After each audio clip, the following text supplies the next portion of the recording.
This is Relentless Shaman Brewster, former WBO heavyweight champion of the world. And I just want to let you know I'm a big fan of the Ringside Boxing Show.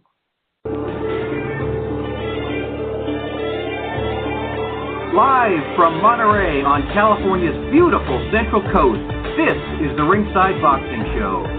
I'm Dennis Taylor, welcoming you to join me and my expert analysts, Travis Hartman, Rizwan Zahid, and John J. Responsi, today and every week for the hottest, sweatiest show on the West Coast. And now, from Studio 1A, it's the Ringside Boxing Show.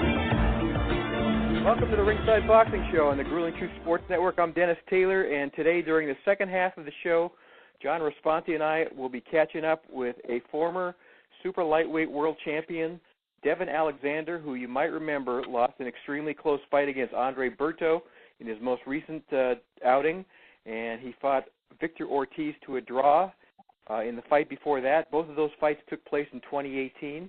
And he recently announced that he was connecting with Roy Jones Jr. to train him for his May 25th fight.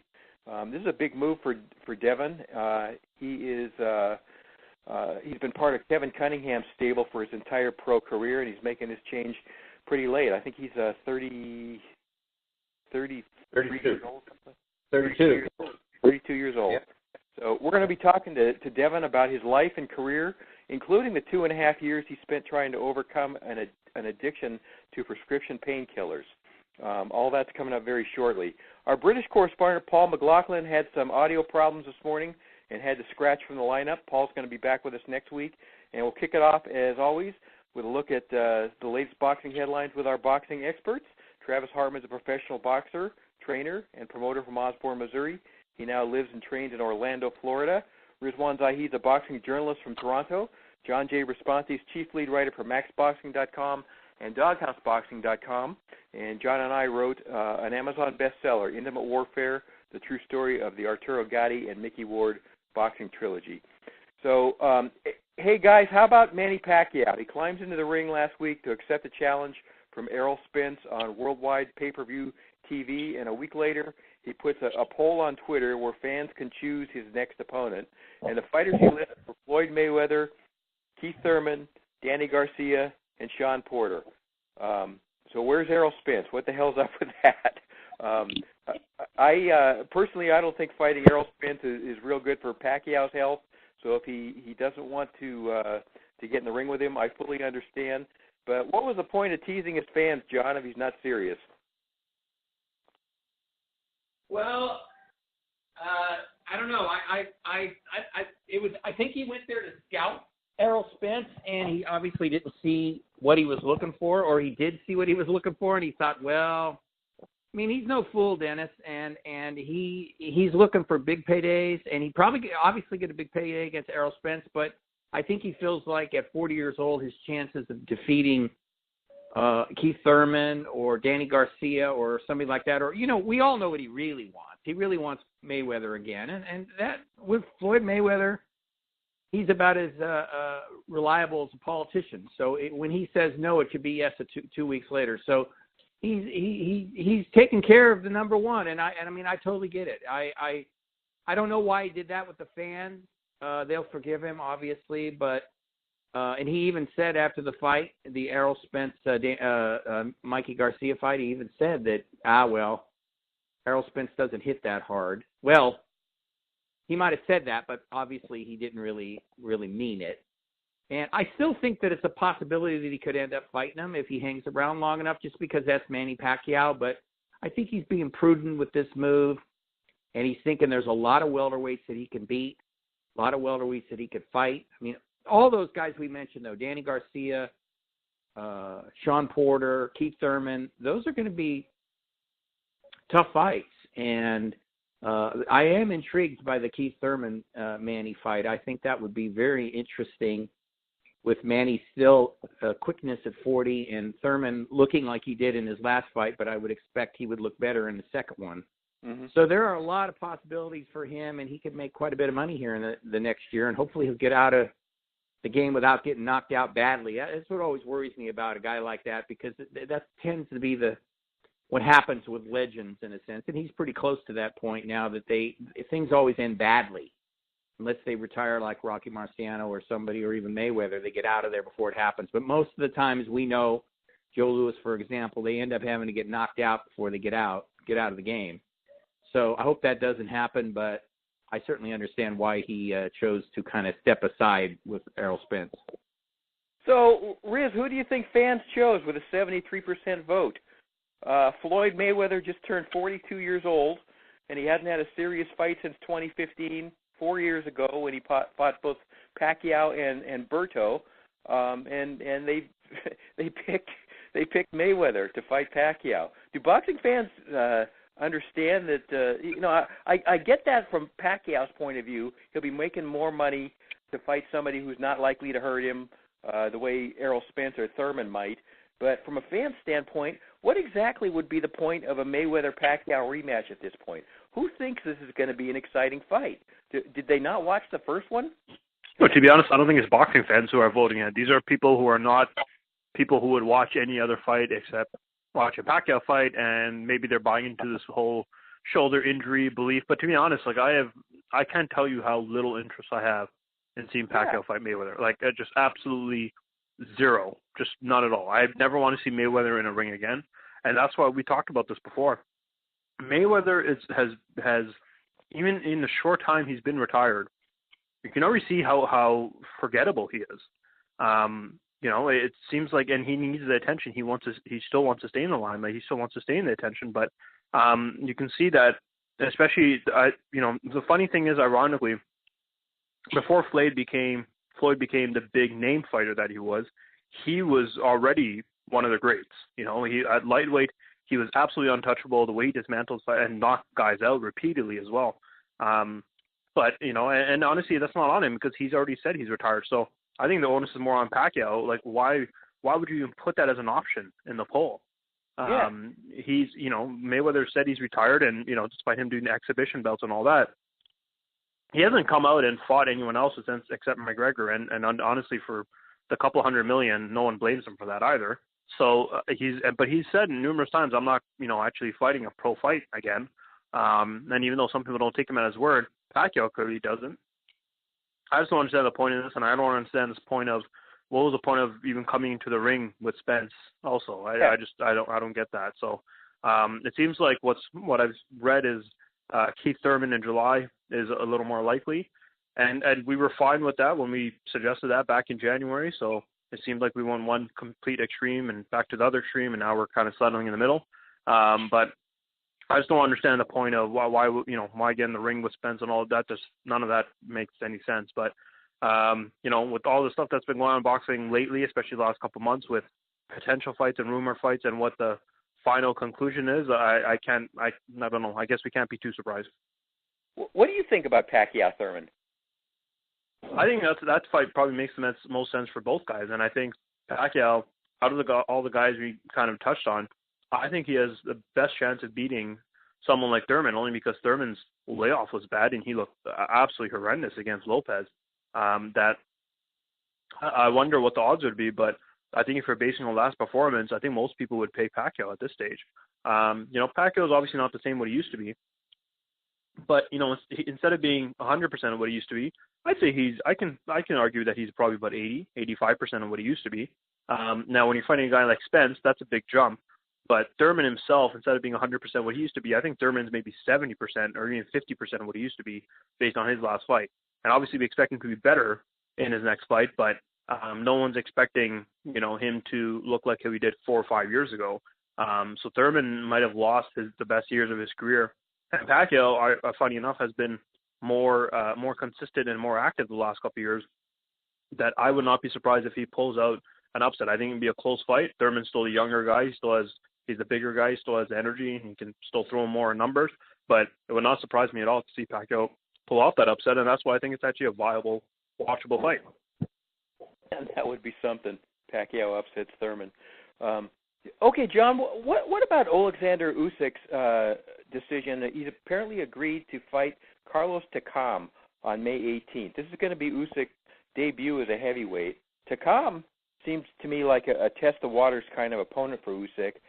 He got knocked out in the 10th round by Anthony Joshua, but he did go 10 rounds. and he was absolutely dominating Derek Chisora for the first 7 before when he got dropped twice and then knocked out. He also was outboxed by Joseph Parker. Is this an interesting fight for Usyk, or is it just safe and sensible, do you think? I think it's both, Dennis. I think it's pretty safe, but it's also a good fight. I think Takam is a very durable guy. He has been stopped, but he's tough as nails. He'll be in the best shape of his life. But Usyk, as we know, he's got so many skills that he should be able to outbox him and probably win a decision. But it is basically, you said it is. He's putting his toe at the end of the pool, kind of testing it a little bit. But he's got a lot of ambition, so he expects to look really good in that fight. Possibly do what Joshua did, which is stop Usyk. Stop Takam. That's what he's going to be trying to do, I believe, because he wants to fight the big guys. That's his ambition. So even though it would seem more likely that he would go the route with Takam, to me at this point, he wants a stoppage, I bet, because that's boxing. You know, you make your statement, even if it's a test of waters fight. You make your statement and say, "Look, I did the same thing as the champion did." So that proves that I'm going to fight him. But I like it. I think it's a good matchup for him. Takam is a big guy. Takam is a big guy, a powerful guy. So it's not like he could just show up and win. He has to be in good shape, and he has to fight his fight and do his thing. But I think he will. But yeah, I like it. I think he's setting himself up for bigger fights down the road, and obviously, and that's what he wants. And there was some talk of him fighting someone else. Can't quite remember who at this point. But Takam is a test, but he should be able to pass the test pretty easily and then move forward. So again, his team is handling things well, and he's a smart guy, and I think he should handle Takam rather easily and then move forward. Okay, how about this one, Riz? WBC champ Anthony Durrell might be defending his super middleweight title against 22-year-old David Benavidez. Durrell's 33-1-1, 24 knockouts. Benavidez is 21-0, 18 KOs. We just saw him with a second-round stoppage of Jalen Love on the Spence Garcia card. Durrell's one loss came 4 years ago against Badu Jack, and that was a majority decision. Could have gone either way. His draw came against Sakio Bika, who he beat in a rematch in his next fight.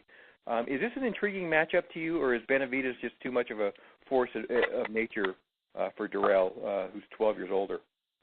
Yeah, I mean, I think Benavidez is a clear favorite for a reason. Durrell hasn't really impressed anyone in a very, very, very long time.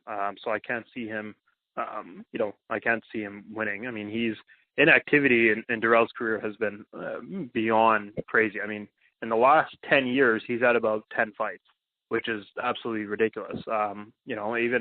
Even after the whole Arthur Abraham mishap, I mean, he had 2 years off, then another couple years off, then he came back and he had a couple more years off, and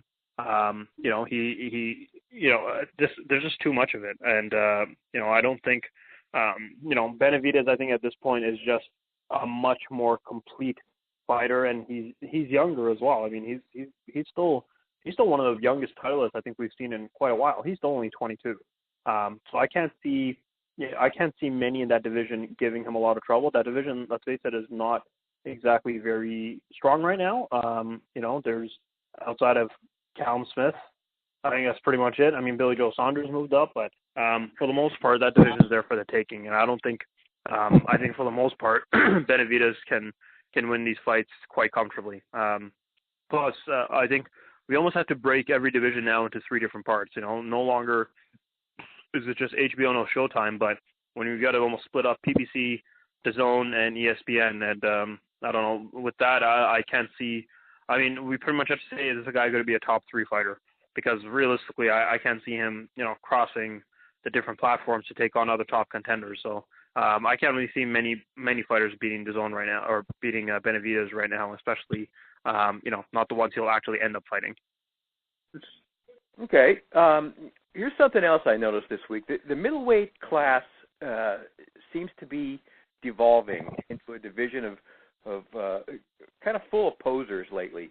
Canelo and Jacobs are facing each other in a marquee fight on May 4, but everybody else just seems to be stagnant to me. They're waiting around. They're growing older. Golofkin's training to return in May or June, but he doesn't have an opponent, and it seems unlikely he's going to face anybody threatening because he's waiting for the Canelo-Jacobs winner. So we got that fight to look forward to if anybody is. We're not seeing any real ambition from Jermall Charlo, who hasn't made any aggressive moves toward any of the elite guys. Demetrius Andre's a real squeaky wheel lately, and he's got a title belt, but he hasn't been tested against a top opponent yet. He was supposed to fight Billy Joe Saunders, but pulled out of that one when it looked like he might get a Golovkin fight, and that one never developed. So he's looking like a pretender at this point to me. We all thought Billy Joe Saunders might be the guy to take over, but man, he's had big problems outside the ring, including a dirty drug test that led to being stripped of his title, and that's the one Andre now holds. And he got a 6-month suspension, and then there was that weird incident where he offered drugs and money to a homeless woman.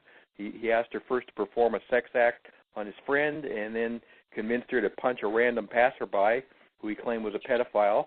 All a funny joke. So we've seen Saunders fight once since 2017, and that was against a guy who was 32-13. This was such an exciting weight division, John, just a few months ago. But now, other than Canelo and Jacobs, they all seem to be wasting time and squandering opportunity. So are we going to look back on this era and remember all the fights that were never made or were made too late to matter? That's possible, Dennis. It's been disappointing what's going on. I think they're all waiting to see what happens with Canelo and Jacobs, and the rest of them are just doing whatever. Billy Joe Saunders, you reminded me with that story you were saying that he could obviously be another guy who just wastes his talent. We were all talking about him being a style matchup nightmare for anybody that he fought, including Golovkin and Canelo, and I still think he is, but he's wasting his best years. Now, I did read somewhere that he could be getting together with Tyson Fury's trainer, Davison. I think it's Davison or Davison. And he's the guy that got Tyson Fury, Saunders I'm speaking of, and the trainer together. So I believe he's going to work with him. So that's good. But the guy is obviously 29 going on about 8. And that's his biggest problem. He's another one of these guys that's reckless and does dumb things and hurts his own career. I think I really have this theory that when you're young like that, because we were all young like that, I think Riz is still pretty young, you don't realize that you just have this little small window of time to do things, and you get stuck in this whole thinking that, well, I don't even have to worry about it. And then before you know it, you're 32, 33, 34, and you might have lost a little bit, and you're like, God, what happened? And with somebody like Billy Joe Saunders, all he's got to do is look in the mirror. I mean, with other guys, like we were talking about Keith Thurman, he got injured, and that he might have lost his prime years because of that. But with Billy Joe, he's his own worst enemy. Now, the Charlo brothers, I don't know what's going on with them. They're very intriguing. I have a feeling that they've lost their focus a little bit. I can't prove that. I just have a feeling. And I don't know, when you get up to the top like that, to stay there and not and work as hard as you have to stay there. Some guys have a problem with that, and I just have a feeling that that's what's going on with them. They haven't looked very good, and really what we have right now is it's funny you said that too, because like a year ago we were just raving about the middleweight. Yeah. Now we rave about the welterweight, and the light heavyweights we're raving a lot about, but the middleweight, things have kind of quieted down quite a bit, and we've got the great fight. I'm really looking forward to the Jacobs Canelo fight. That's going to be a damn good one. But they dropped the ball. They still I still believe they have time to pick it up and run a little, but we're going to wonder, because that's what we do. Oh man, what would have happened if they had fought the year before or something like that? Yeah. Or then again, maybe they'll recapture pretty much the same talent that they had, and they will to a degree. So I still expect some good fights, but This always happens when Travis isn't around, because I'd love to ask him right now just about focusing and how hard that is for a fighter when you've got so many things going on. Why would you suddenly lose your focus? Because back to the Charlos, if you think about it, they've always been kind of, to me, a little bit enigmas, but recently they've been more mysterious to me in the sense that something isn't right with them. As I said, I'm not sure what, but there's something going on there. Got a lot of talent, and they've got opportunities right in front of them, but something's not right. And then, of course, as I said, with Billy Joe, we know something's not right, and it's with him. So, yeah, I think you nailed it on the head. Hopefully, after the Canelo-Jacobs fight happens, and then Canelo will likely fight Golovkin. And by the way, Dennis, Tom Loeffler sent me a message, and he's going to come on our show as soon as Golovkin announces who he's going to fight. So that ought to be interesting. And we go from there. But you've got an aging Golovkin, and Canelo is the king of the hill right now. After that, with the other guys kind of just waiting around, it's kind of disappointing. Yeah, you know what? With the Charlos, they also missed that drug test, which was just, at best it was irresponsible. At worst, what was going on there? They just blew off the drug test. The drug people could not find them. They couldn't get them to answer the phone. Nothing, and that's also real suspicious to me. See, that doesn't surprise me. Yeah, that doesn't surprise me at all, Dennis. And I didn't know that. See, I just had a feeling, and that doesn't surprise me. They seem like something's not right. Maybe they're partying too much or something, but there's something going on with those guys. Now, Riz, we're all independently wealthy, of course, the three of us, so this shouldn't make any difference. But DAZN's been handing out big money and big offers to top fighters over the past several months, and they announced last week that they're jacking up their subscription price from $9.99 American to $19.99 a month, plus tax. So this is a startling increase. Do you shrug this off, or do you pull out the credit card and think, it's still worth it? I think it's the nature of streaming services. A cable. Look at your cable bill from 30 years ago and look at it now. There's obviously been a jump. So, but I mean, if you look at other streaming services that are not to do with sports, Netflix has increased their cost. And again, there's the usual gripe and people complain, but for the most part, people still sign up for it because they still look at the rate and then realize what they're getting out of it's better. And DAZN has continuously expanded. And if you think about when they launched maybe 4 to 6 months ago, and the fighters they have on there, and since the fighters they've signed on with, I think if you're looking at how much money that is, it looks a lot better, right? I mean, if it's, what is it, extra $10 a month, give or take, so let's say that's $120, for potentially 2 Golovkin fights a year. I mean, a Golovkin pay-per-view on its own would usually be about 60 or 70 anyways. Ditto for a Canelo fight, ditto for a Usyk fight, and ditto for a Joshua fight. So I don't think it's going to cause much of an issue at all, to be honest. I expected it to go up, and as a continuously expanding sports as it is. And that's the thing with DAZN. I mean, boxing's such a huge player there, but that's just the tip of the iceberg when it comes to the sports they actually show. And in Europe, where a lot of the boxing fans are, they're not just boxing fans. There's fans of soccer or football over there, and cricket and rugby and a bunch of other things. And DAZN has acquired the rights to so many of these things, and they're continuously expanding, in and out of boxing, that it just makes their network better. And again, it's giving more incentives for fans to, if they only have $10 to spare, and if they come to a decision, are they going to cancel their cable to go with DAZN? Maybe not necessarily, but I think it's more likely we get that rather than getting, than people not paying for DAZN. I mean, when the numbers come out, we'll have a better idea. But I mean, overall, I don't think anyone has heard any really complaints about DAZN in terms of their production value, their quality. If there's issues actually with like the streaming service itself, and that itself tells me a lot.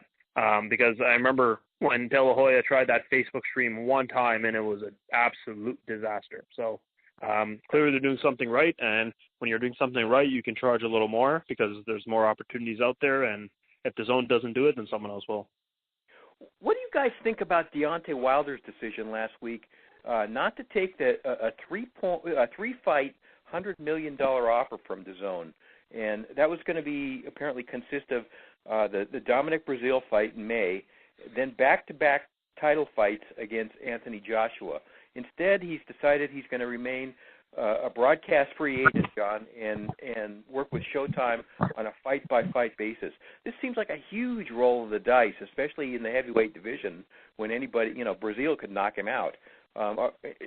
Anybody surprised by this, John? Does this surprise you that he passed this up?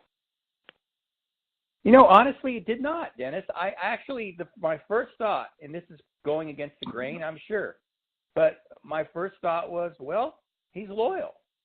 He's staying with who he's been with. Now, a lot of people have complained that they haven't done him a good job by him because they haven't made him the money. You're talking about $100 million for 3 fights, and I think the most he made was against Ortiz, and he's usually between $3-4 million. Maybe he made more against Fury. I'm not quite sure, but I kind of liked it, and then I thought about I did the math and the finances, and he wants to make enough money to support his kids and their kids. So you would think, okay, well, if I make $100 million, that's certainly working my way towards doing that. But I also think what he said was very revealing when he said, I'm gambling on myself, which I think means that, yeah, you're talking about the Breazeale fight. He should win that one. Yeah, he could get knocked out, but he shouldn't. He should win it. Yeah. And then he set up for whomever. Now, we talked about this before we went on the air. Aram is talking about Wilder and Fury 2 in February of 2020. Makes sense to me. I get it. I understand what they're doing. Fury's going to fight again in a few months. Going to marinate it a little bit. That's cool. I get that. I understand that. But obviously, in a year or 2 or 3 years from now, we could be saying, boy, Wilder turned down so much money, and then he finally fought somebody big and made a lot of money but got knocked out. I think that it could end up breaking pretty even for him if he gets the biggies, because he's going to get more money to fight Fury in the rematch. We all know that. And he still could end up fighting Joshua at some point if he beats Fury in the rematch, which seems unlikely, but doesn't mean – I think that's why Fury did what he did, honestly. I think he thought to himself, boy, the way Wilder knocked me down in the 12th round, he might knock me out the next time. And I want to stay here for a while. I don't want to have one fight and be, in essence, done, because that could happen in the heavyweights. You get knocked out brutally, and it's over for you. You're never the same. So, yeah, the thing you said that, again, nailed it was it's a big roll of the dice. But I get it. I understand it. And again, as I said, and it's just me personally, I like loyalty, even if it's maybe misguided.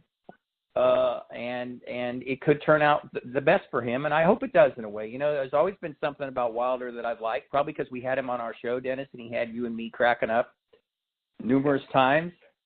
And so, yeah, we'll just have to see how it plays out. But he's rolling the dice, no doubt about it. Okay, and Riz, meanwhile, we got to wait till February for Wilder and Fury 2. Fury's negotiating with some German guy named Tom Schwarz. Wilder's fighting Breazeale. We know what we all expect from that one. You posted this for us on Facebook this morning, and you sounded kind of pissed off about it. No, it's just useless, right? I mean, we talked about where we kind of rank the heavyweights. There's 3 of them, and they're all fighting different people. I don't understand how that makes any sense. And to be honest, I don't think at this point fans care who's right, who's wrong. None of that matters, right? Fans just want to see the fight, and it's ridiculous to think that that's not the way it's going to go down. And it's and that's why you got to root for a guy like Usyk, because I'm hoping he comes here and just derails all of these plans. And I think what we need is the opposite of what Mayweather and Pacquiao have done, and I think they're the ones who's kind of set this precedent that waiting equals more money, and then Canelo followed suit with Golovkin, and that's why no one's really surprised with the Golovkin first fight in the rematch. We all expected, that's what we expected to happen. That's why it took 5 years for the fight to be made, because they wanted to wait. They wanted one guy to get old, And that's why I'm rooting for Brazil. I'm rooting for Tom Schwartz. I'm rooting for Jarrell Miller, because I think at this point we need to get rid of this trend. And I think if you're rooting for these guys, you're rooting for this trend to continue. And because of that, I mean, again, politics aside, right or wrong, I don't think fans care. And I think, if you're fighting, you're only fighting because your fans exist. And, as soon as your fans go, you're on. And, this is one of those times where, as much as we hate the big, where in boxing, you lose and you're kind of really down the pecking order. In this kind of fight, in this situation, I'm rooting for it because, like I said, there's so many guys, who are not, it just doesn't make sense. Like the middleweight division is stagnant. There's absolutely no reason for the heavyweight division to be stagnant. And at this point, I'm rooting for, the guys who you don't think are going to win, and arguably are probably not very good fighters, to be honest. But you're rooting for them because you want it derails a big money fight. And I think I'm not rooting for the big money fight anymore because it shouldn't take 4 years to happen. I'm just rooting for the best to fight the best. And if one of the best does not become the best anymore by losing, so be it. And I think all boxing fans should kind of be doing the same because, I don't see a point of rooting for Wilder or rooting for Fury or rooting for Joshua because there's absolutely no reason for these fights not to be made. And again, even if there is reason, I don't think fans care. So I think Usyk, funny enough, has a ability to completely throw wrenches into that heavyweight division because realistically at this point, it looks like he might fight Joshua by the end of the year. If Joshua beats Jarrell Miller, I bet Usyk is next for him, whether it's maybe at least early next year because it looks like Usyk's going to end up fighting Povetkin to get a little more acclimated with the heavyweight division before he fights Joshua. But it's just I don't understand who else you're planning to fight. We already seen Brazil be a recycled opponent after Joshua beat him. So who's going to be next for Joshua then? Is it going to be Luis Ortiz after Wilder beat him? I mean, that's pretty much it. It's just exchanging opponents. And again, at this stage, it seems like it's better to be an opponent than it is to actually be a top fighter. And a guy like Willie Monroe Jr., for example, or a guy like, a local guy from Toronto here, Sam Vargas, he lost to Luis Collazo last weekend.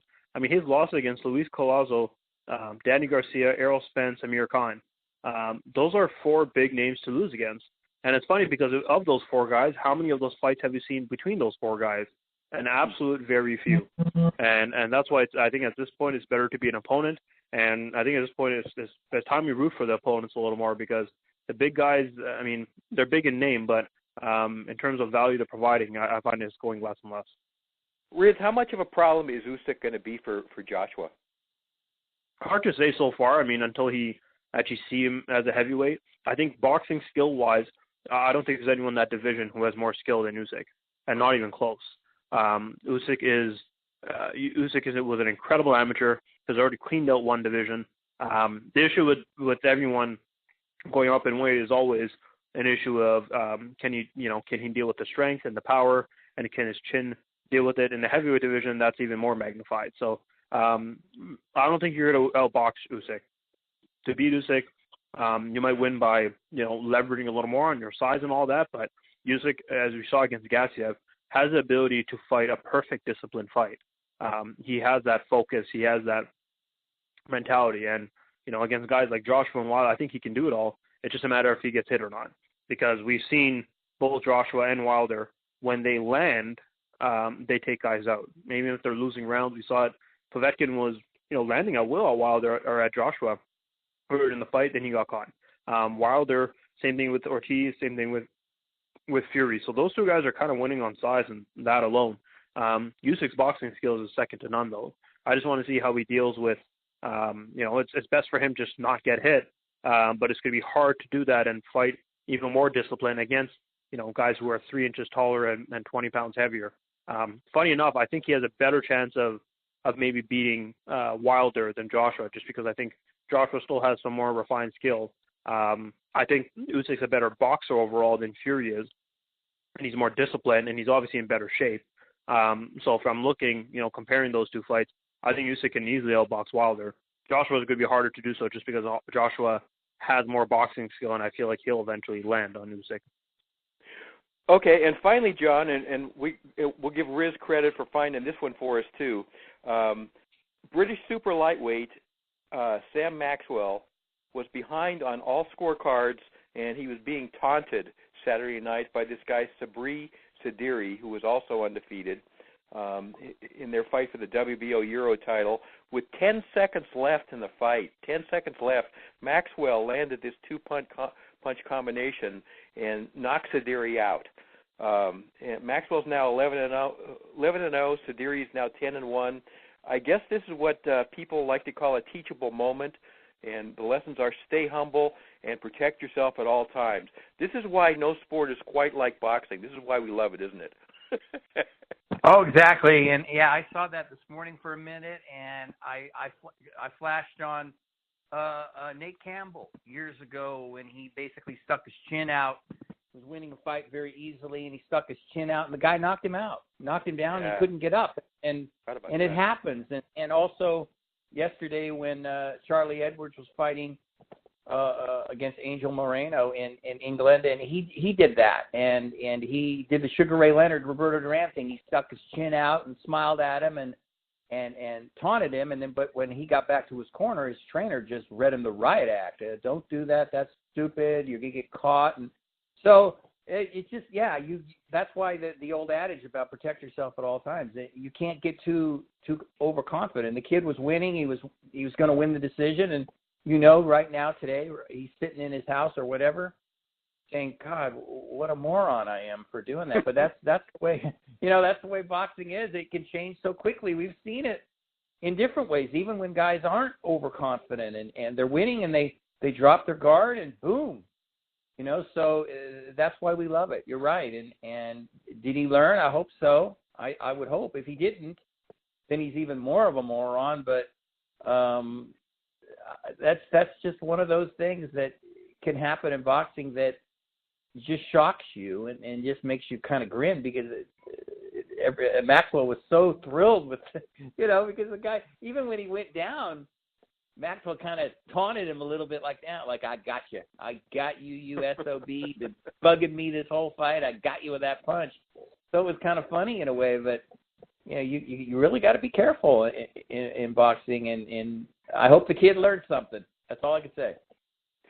I'm sure he did. All right, and I don't have a question for this last one. I'm just going to say it. Speaking of being humble and speaking of being morons, Adrian Broner threatened to murder a gay guy this past week, and that happened just a few days after a judge decided there wasn't enough evidence to prosecute him for allegedly grabbing a teenage girl by her genitals in a shopping mall.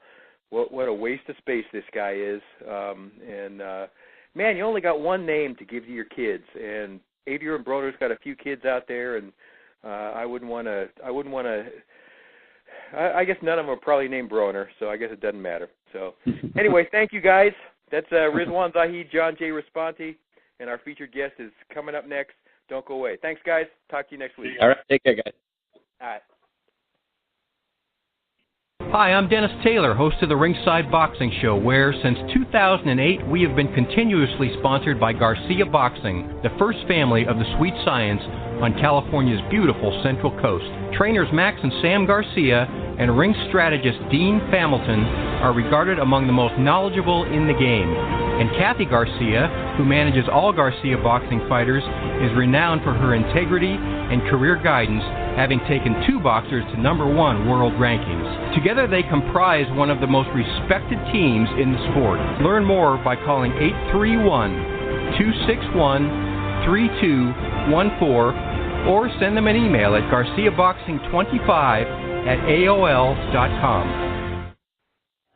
And now, ladies and gentlemen, introducing to you first, fighting out of the blue corner, wearing the silver with black trim. He weighed in at 140 pounds with a record of 28 wins, just 1 loss, 26 wins coming by way of knockout from Trelew, Argentina, the #3 ranked contender in the world by the WBO.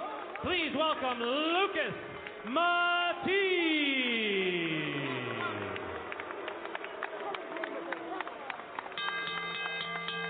And his opponent fighting out of the red corner, wearing the white with black trim.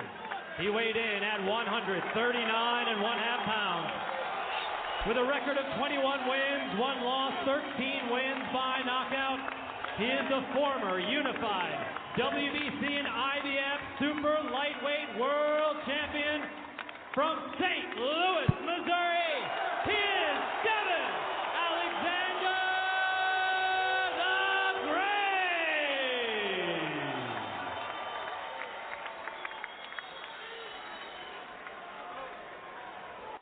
Welcome back to the Ringside Boxing Show on the Grueling Truth Sports Network. I'm Dennis Taylor with John J. Responti, and today's featured guest is a three-time world champion who is currently trying to work his way back into the conversation in the welterweight division, and he's doing it with the help of a brand-new high-profile trainer. Devon Alexander won the WBC Super Lightweight title way back in 2009 with an impressive victory over Junior Witter, and then he had successful defenses against Juan Urango, Andre Kotelnik, and then lost his crown eventually to Timothy Bradley in 2011. His 33-fight pro career includes victories over the likes of Lucas Matthysse, Marcos Maidana, Randall Bailey, and Jesus Soto Caras. And at age 32, he is just beginning to train under one of the greatest fighters who ever lived, Roy Jones Jr. Devon, hey, it's been a while since we've had the pleasure. Welcome back to the Ringside Boxing Show. Thanks for making some time for us today. How are you today? Oh, my God, I am excited. That was a long intro, but I love it. And I am excited. I'm excited to be on the show. Thanks for having me, and I'm ready to chop it up with you guys. All right. Fantastic, man. So tell us how you came to train with Roy Jones Jr. What kind of conversation did you have with him and that convinced him and you that you guys would be a good fit together? Well, I've been thinking about it for about a year now, just doing something different. And Roy Jones had called me. Well, I had called Roy and told him what the situation was and what I was looking to do, what I needed. Because everybody knows that my last couple fights, I have faded in the last few rounds, and that's how I'm able to, not win decisively. And I just needed to change that. I needed to do something different. I needed to find somebody that can push me, that can. And not saying my Kevin couldn't push me. I think I just needed to do something different for us, conditioning-wise, for us, getting my stamina to where I can go 12 rounds hard and strong, 15 if I have to, and I was thinking about it for a while, and so Roy came to mind, and we talked to Roy, and I told Roy what I needed. He said, "Oh my God, that's exactly what you need, and I can get it. I can get it to you." So I told him, "Say no more."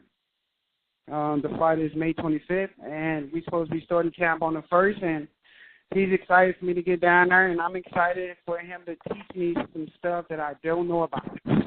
So. Cool. Yeah. Now you said you faded in your last couple of fights, and that's true. I watched it, and you were winning those fights.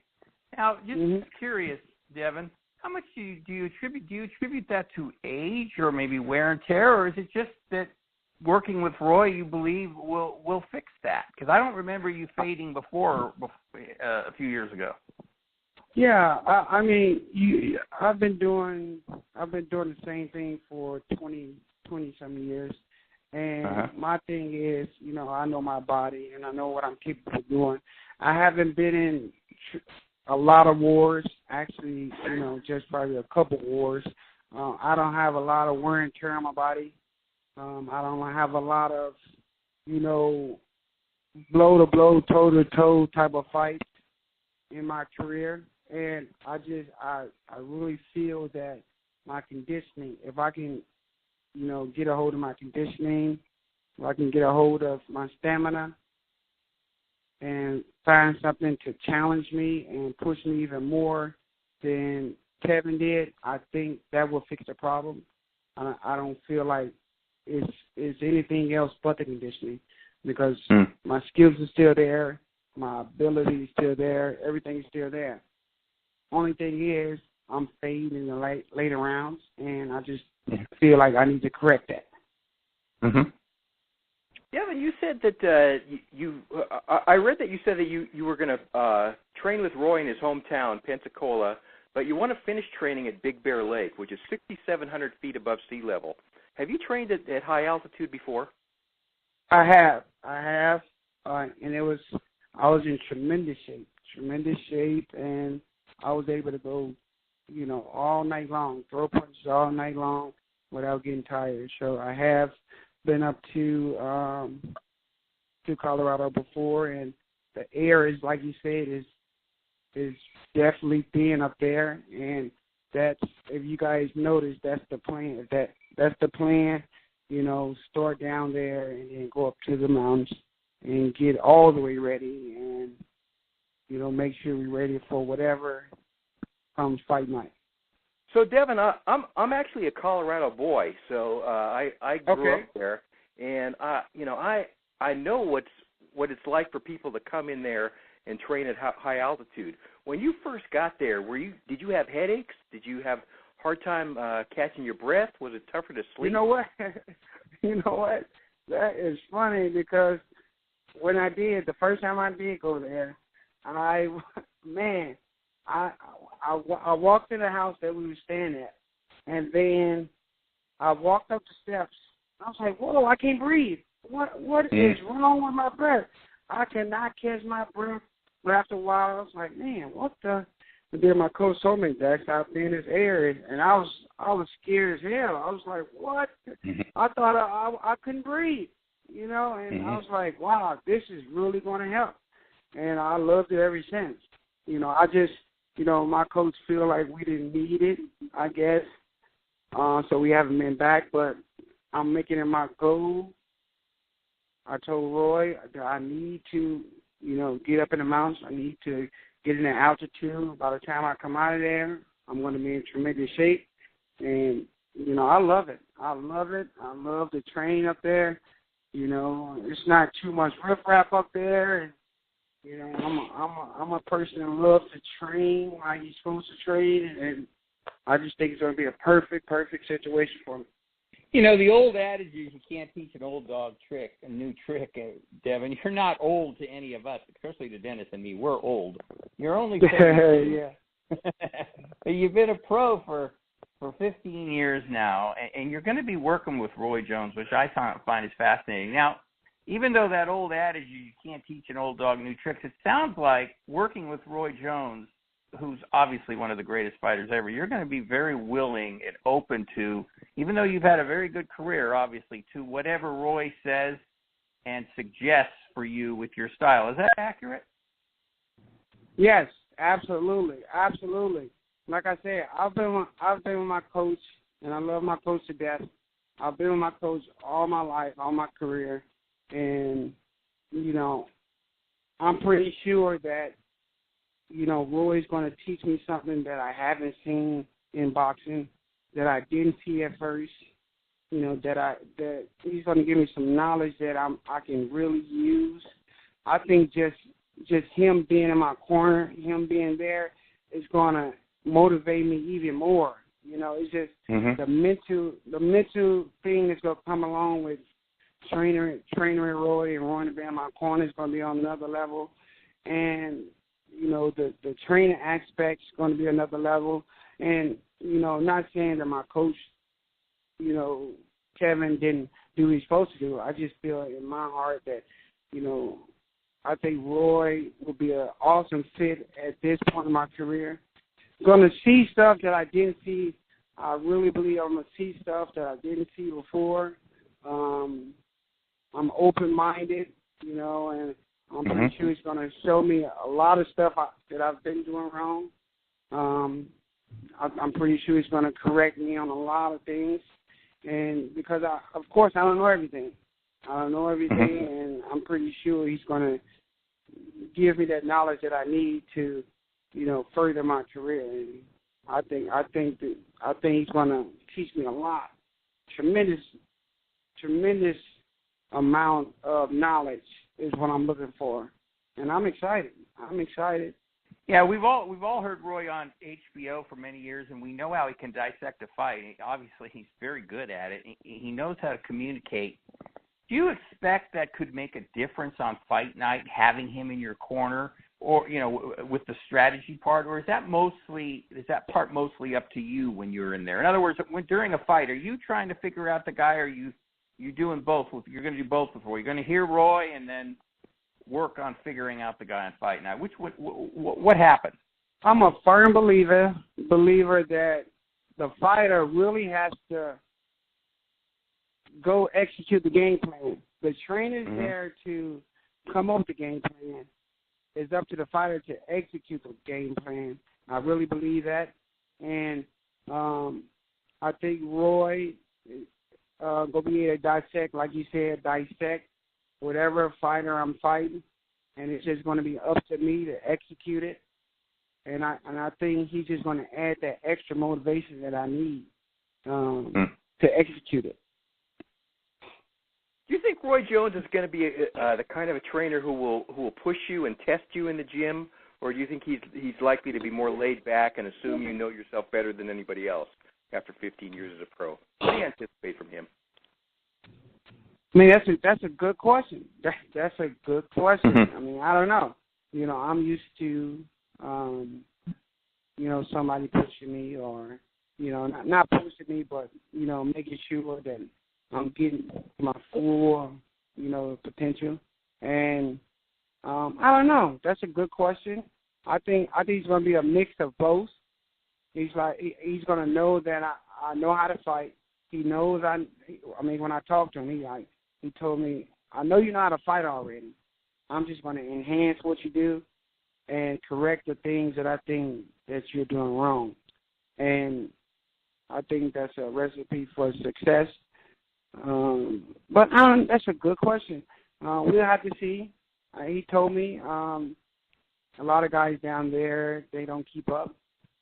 But he said, me being a professional for so long, I'm pretty sure I'll be able to keep up with whatever he wants me to do or whatever program he has down there. And we're just going to take it one day at a time. I'm going to see. I'm pretty sure he's not get in your face type of person. But I think he's going to push me. He's going to, I want to push myself too. I want to push myself. The coach can push you, but it's up to the fighter to push themselves too. And you got to want it. You have to want to.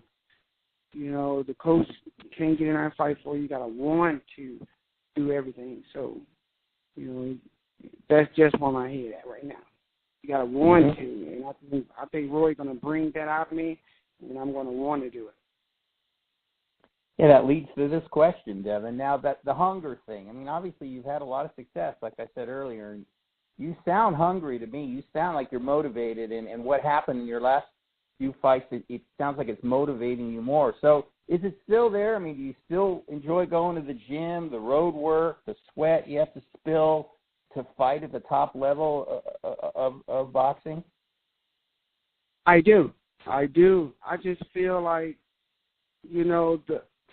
all of my losses, I'm not making any excuses, but all of my losses could have been prevented. It was something that I didn't do, or it's something I did to myself.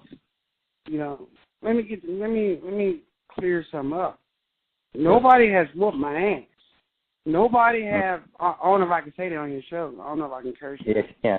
But nobody has whooped my ass. Nobody can say, man, I dog walked Devon. He couldn't even touch me. Nobody can say that. And all the losses that I have, and I hate to lose, but it was something that I didn't do. It's the reason why I lost. I'm hungry, like you said. I'm totally hungry to try something different. And just my opinion, I just need to do something different. I just needed a different change of pace, something that's going to push me more and more to the brink, push my stamina. I just needed something different, and the hunger's still there. The hunger's still there. I love going to the gym. I love, the contact. I just love what I do, and I just need to be pushed more. And that's why I made the change. Yeah, this is perfect. If you look at your record since 2014, you've only won once in your last 5 fights. But last year you fought Victor Ortiz to a draw, and you lost a split decision to Andre Berto. Both of those fights could have gone your way, right? So that's what do you tell your doubters? It was clear as day that I was winning both fights. I clearly thought I beat Victor Ortiz. But, it was just, in my opinion, it's the stamina. The stamina is what keeps me from, just say if you want to go out, if you go into a fight and you are second guessing that you are going to maybe get tired around the 9th or the 10th round, you're not going to push on the gas. You're not going to, do what you're supposed to do to dominate the fight. So, personally, that's as you can go back to my fights, you can see that I'm hesitating. I'm not going all out. I'm not throwing as many punches as I used to because I'm worried I might get tired. And mentally, you're like, man, I can't do what I want to do. I can't do what I want to do because, I'm going to get tired. And that what was going through my head, that's what was going through my head. And that's what, what was going on in those last 2 fights of mine. I was worrying about, getting tired. I was worrying about, making sure that I don't gas out as much, and with this move, I want to make sure I go into that fight, making sure I'm prepared 120% with the conditioning and stamina that I need to compete on a high level. That's I think that's going to fix a lot of my my problem, because you guys see me fight. I could be winning a fight, but as the fight go on, my stamina began to fade, and I'm just losing these fights just off stamina issues. And once I correct that, I'm going to be trouble for anybody. Once I correct that, I will be a problem for anybody. I promise you. This is the Ringside Boxing Show from Monterey, California. I'm Dennis Taylor with John J. Responte. We're talking to former world champion Devon Alexander. Devon, how different are you today from the world champion we saw against Junior Witter and Juan Urango and Andre Kotelnik and Lucas Matthysse and Marcos Maidana? What's better about Devon Alexander in 2019, and what's maybe not as good? Let's start with what that's not so good. Not so good is my career is not where I want it to be. It's not, it's a nasty taste in people's mouth right now towards my career, and that's a position that I want to get out of. That is, at this point in my career, that is the bad part about my career is been in the position that I'm in, and people doubting my skills and my ability to compete at a top level. That is, one of the bad things that's going on in 2019. The good things is I know that I'm still viable. I know that I can fight. I know my skill set is still there. I'm wiser. I'm smarter. I'm making better decisions as I've gotten older. I'm learning to. I was in my shell a lot. I'm learning to, talk more, experience other things, because I was always, secluded from everything. That's why you guys never hear nothing about my family or nothing about what Devon Alexander is doing, because I was always,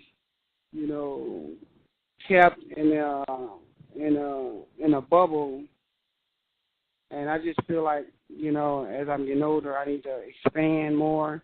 I need to get my brand out more. I need to get Devon Alexander, let people know who Devon Alexander is, and just having fun, enjoying life, and just doing a lot more than I did some years ago. You know, I love politics. I don't know if anybody knows, but I love politics. Huh, interesting. I love politics. I love talking politics. So they always say, you know, athletes and politics don't mix. You know, but I just hate when people put me in a bubble. Don't put me in a bubble. Don't say what I can't do. You know, don't tell me to shut up and put on a boxing pair of gloves, because that's going to make me talk even more. But I just don't like to be put in the bubble. But, you know, and I just love politics. You know, I love my family. I want to, all that. You know, I just want to be more open and letting people know who Devon Alexander is. Nice. Devon, what's the latest on you know, you guys had all that problem over in Ferguson, it was called, right? Yep, Ferguson. Yep. Yeah. What's the latest on that? How are you feeling about that situation right now? If we're talking politics. Well, everybody knows about it, like you just mentioned it. You know, a lot of people want to know what's going on now. A lot of changes has been made for equality, you know, police and the police. They've got cameras now. They got a group that's watching over the police now. It's a lot of development going on over there. I think they're opening a community center over there. I think they are got a lot of newly elected officials. I think actually Mike Brown's mom is going up for a role in I think it's city council. Wow, really? She's started a campaign, and I think she's actually trying to run for city council, so that's good. Ferguson is slow. It's a slow process, but I think they're making progress all around. That's good. The problem didn't start, you know, last night. It started over decades of years of all of this, so it's going to take a lot more coming together and working together. That's what I like. I like to see that, and I think that's how we get through all situations. Okay, well, back to boxing here. You know, one thing John and I absolutely love about this sport, no sport is so rewarding when you win an important fight like Witter or Matthysse or Maidana, or so damaging when you lose one. It's like King of the Mountain. It's like that old game, King of the Mountain. You work so hard going up. You know, it's that long, hard climb, and then you slip and you tumble, and you got a huge climb ahead of you all over again. What kind of mental challenge is that for you to pick yourself up after a tough loss, like a split decision to Berto in August, and make your mind get it back where it needs to be to start that long climb again? Well, every loss is, you know, a gut punch. It's like, you know, you hear, you know, you in the blue corner, the other guy's in the red corner, and you hear the red corner and the other guy's name. It's a gut punch. You're like, wow, just wow. And, you know, a million things go through your mind at that time. But at the end of the day, I got to believe in myself. At the end of the day, you know, my wife believes in me. My kids believes in me. You know, and me believing in myself, knowing that I can compete at the top level, knowing that I can make it back, as long as I make adjustments to my craft, rededicate rededicate myself to boxing, doing everything, and then some. Then I think I'm gonna be okay. Then after the loss, you say, okay, let's go back to the drawing board. You know, Debbie, you're 32. You just turned 32 years old. You are still viable in the welterweight division. You just go back to the drawing board. That's what I did after this Berto loss. I was thinking to myself. I was thinking, how can I better myself? How can I progress as a fighter? How can I, take me to another level? How can I take myself to another level? And, I just think Roy was the perfect solution. He was the perfect fit for me because he's been there. He left his dad after his dad trained him for a while. Yep. He understands how hard it can be leaving a person you've been with for years. He understands, but he say, when you get stagnant and when you get complacent, that's not good. When you are not having fun, when you are not getting 100% out of it, then you need to do something different.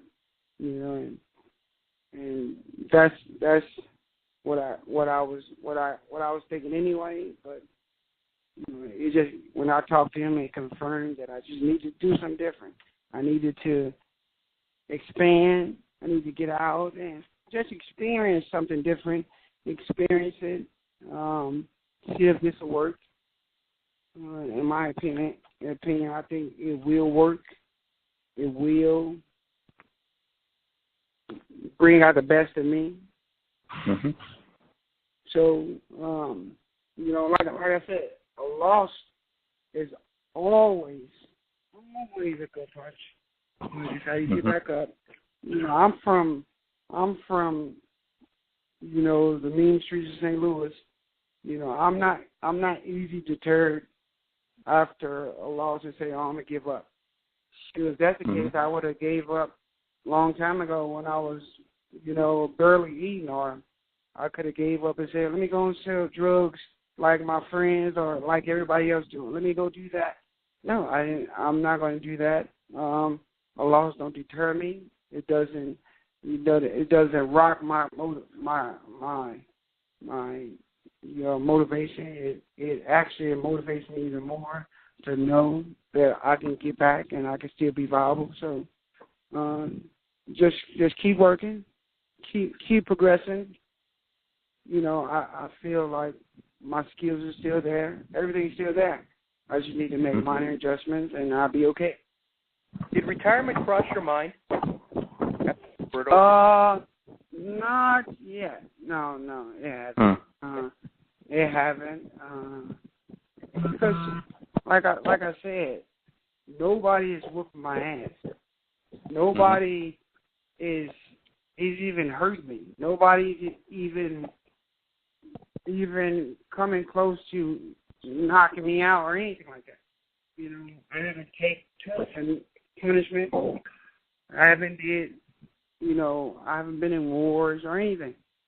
And I truly believe this move is going to help bring out a lot more that I didn't see in myself, bring a lot more that, I've been missing. And you guys can judge after this. And after the fight, you can call me and tell me what you think. But I think that this move right here will be a good move for me. Yeah, now, you mentioned May 25th. Now, is that your timetable? You've got a fight May 25th, so you will be returning? Yeah, I got a fight date May 25th. Yep. Okay, and let's talk. Let's go back to the Berto fight again for a second. That was 7 months ago, so that layoff will probably be around 9 months by the time you're ready to go. you have an opponent already in mind, Devon? Have you talked about that, or anyone? We got a or few. you? We got a few. I don't like to throw out names until we actually nail down the opponent. But the date is definitely the 25th of May. That's why I got to go to get the camp. I already been training, but I got to get the camp rolling. The date is definitely definite, and we should know a solid opponent within a week or two. Do you have a venue picked out yet? Do you know of where it's going to happen? It looks like California. Anything can change, but it looks like California. Oh, I don't want to speak ahead of the ship. Okay. So all right, we'll see. But we should know some within a couple weeks. Okay. Talking to Devon Alexander on the Ringside Boxing Show. Is the weight battle any tougher today than it used to be? Is 147 easy for you now? Yes, it's still easy, but I have found myself, when I was 25, 26, the weight had come just off. The weight, I'm like, man. But now, I got to throw a couple more extra punches than I usually do. But all in all, it's still easy to make. But I have realized it's not shit like it used to. All right, last one for you, because this is so important to the country right now. So many people in this country are suffering from addiction to prescription painkillers, and that was a problem that you conquered. Do you feel like you're a stronger person and maybe a more determined fighter as a result of that battle, or is that one of these things that the struggle's always with you? You're always battling. Can you repeat it? The question again? Yeah, prescription painkillers that's such a huge problem in our country right now. What do you tell people who are addicted to prescription painkillers right now? You're a guy who conquered this. Did it make you a stronger person and maybe a more determined fighter as a result of that battle? Oh my God! we can stay on the phone another hour talking about this. It's just, if anybody would have told me 3 years ago, 4 years ago, that Devon Alexander was going to be addicted to painkillers, I was like, what are you talking about? Or I probably would have smacked him, because that's how bad I hated drugs, how bad, how clean. I was a clean-cut guy, never drunk, never did alcohol, never smoked weed, never touched even a Tylenol, never took anything. I was that clean of a guy, and I didn't need anything. But, lo and behold, I had surgery. I had sinus surgery, and they prescribed me painkillers, and that's when it all started. I just felt myself, after the surgery, I could just, it was a week after the surgery, and, I just say, let me just take one just because, or, let me take one, because this, this feeling, it feels good, I'm just being honest. It was like a happy feeling. It was like a, feeling that I can't explain it, but I was taking it when I didn't need to take it. And that's when I felt it was becoming a problem. I can just see myself, I can see myself taking the medication and just telling myself, what are you doing, Devon? You don't need that, Devon. What are you doing? What are you just taking that for? What are you doing? So it was a gradual thing. It was a gradual. I was fighting it. I was like, Devon, you got a career. What are you doing? Stop it. You should stop it. Don't do it. Stop taking it. And I just found myself just taking it more and more and more. And after a year, it just became worse and worse. And I became a victim. I could see myself just being stupid. I could see myself just, what am I doing? But I couldn't stop. It was an experience that I never thought I'd find myself in. was experience that I said, wow, man, I can't believe that I actually went through that. You know, just looking back, I can't believe how I fell victim to it when I was a guy that didn't even touch anything. Mm-hmm. And it was, you know, I was just, I don't know, I was just, you know, just thinking back at it, I was like, you know, wow, Devon Alexander, wow, me, wow. You know, it was tragic. And me, after, you know, I came clean about it, after talked to my wife, talked to my coach, you know, I was in some of the, you know, the meetings that they had me go to, and I was just, you know, I've been doing some of the craziest, some of the hardest drugs you can think of. And I was just sitting here in my chair, and I was like, wow, Devon, what have you done? What have you gotten yourself into where you are sitting in a classroom? I mean, and I'm not, you know, knocking anybody that was in the class. Actually, you know, I came very, you know, I became friends with a few of them. But I was saying to myself when I first got there, I was like, this person over here nodding off. This person over here is high. This person over here is doing this, doing that. And I was just like, wow. I was just like, wow, how did I go so far off the cliff? But as I, you know, kept going to the classes, kept, you know, realizing what I've done, you know, it didn't take me long. It didn't take me long at all to shake what I've been doing. It didn't take me long at all to realize that I got my kids, I got my family, I got a support system, and it didn't hurt that I know that I could, once I get straight, I can go and make $340,000. So that was, you know, another plus for me. So it was easy for me to shake it, and I'm glad I did. You know, I don't regret nothing that happened. I don't regret nothing that went on for the 2.5 years that I was victim to it. It taught me a lot. It taught me tremendously about life. You know, because I was one of those people that judge. I was one of the people that said, "What is that person doing? Why would people?" I don't get it. I was one of the person that's saying, I don't get it. What is y'all doing? I don't get it. And I was one of those persons. And lo and behold, I became one of those people that I was actually judging. So it really, really humbled me. It really, really taught me a lot. It really taught me about my strength. It really taught me that, you know, I got a bigger purpose. You know, now I can't wait to start a speaking tour on it, you know, because, you know, they say a lot of athletes are suffering in silence. They're not coming out. They wasn't forward like I am. They're just suffering and don't know who to talk to or don't want nobody to know.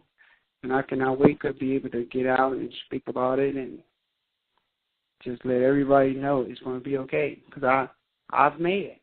I received 10 inboxes a day asking me, how did you shake it? How did you get away from it? How did you survive it? Those are the big questions that they always ask me. And, you know, I just tell them, you know, support system, family, my kids, having something to look forward to, and know what I'm doing is wrong and it's affected a lot of people. You know, I tell them a lot.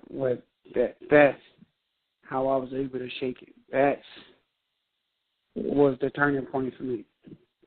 How much more of your life do you want to give to boxing as an active fighter, considering you've got a wife and kids now?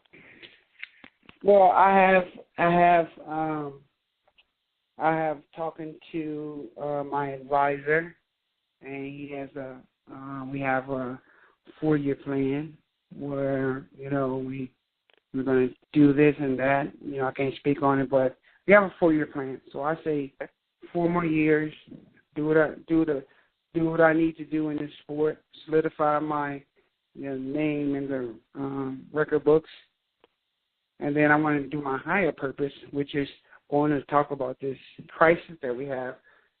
And when I say it's a crisis, it's touching everybody.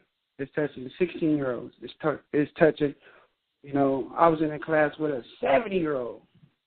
You know, I was in class with everybody. You know, it don't discriminate.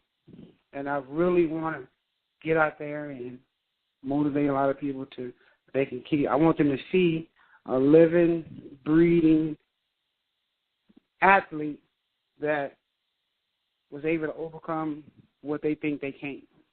So I can't wait to embark on that. That's one of my main objectives that I'm thinking about going forward. That's one of my, you know, ultimate goals is to spread as much knowledge about this crisis that we have. Fantastic, man. When you're ready to do that, the Ringside Boxing Show is here for you, okay? You bet. We're ready to perform for that. We are there. Thank you for that, because I'm definitely going to need a lot of you guys, you know, helping me spread the word, helping me. Oh yeah. You know, because I was just looking on, you know, the local news yesterday, and 17-year-olds, you know, overdosed off of fentanyl. You know, just stuff like that. It's like it's affecting everybody. It doesn't matter who you are or what's going on. It affects everybody, and we need more athletes like me, more people talking about it, more people getting in the households, getting in on TV, getting and talking about it, and letting people know that they can kick it. Because when you're in it, you feel like, man, I can't do nothing else. I can't. What? I have to keep doing it. You know, when you're doing it, you're like, man, I got to be on this stuff for the rest of my life. Well, I mean, what can I do? You know, how can I shake it? I can't. You know, and I just want to be that voice to say, yes, you can. Fantastic. Great.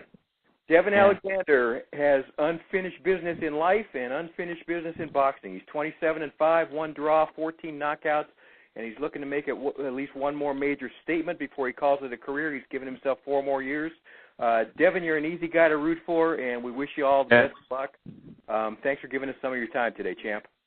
Fantastic. Absolutely. Anytime. You guys want to have me, let me know. But I appreciate you guys for having me on. Alexander the Great, Devon Alexander, former world champion on the Ringside Boxing Show. Thanks, buddy. Talk to you again soon. Thanks. All right. Take care, Devon.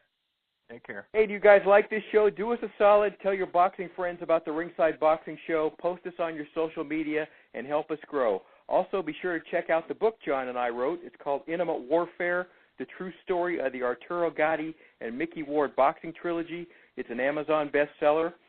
We want to thank our expert analysts today for their weekly contribution to this show. I'm talking about Travis Hartman, Rizwan Zahid, and my partner here, John J. Risponti, as well as our terrific British correspondent, Paul McLaughlin, and another huge thanks to today's featured guest, former world champion Devon Alexander, who will start training in April, and he's going to fight May 25th, probably in California. The great Roy Jones Jr. will be in his corner. And, of course, we appreciate you, Ringside Nation, for being a part of our worldwide audience again today. Keep your chin tucked. We'll talk to you again next week on the Ringside Boxing Show. Well, it's a great day for me to whoop somebody's ass. It's a bad day, so you better get off of my back. You might get cold cocked if you cross my path. It's a great day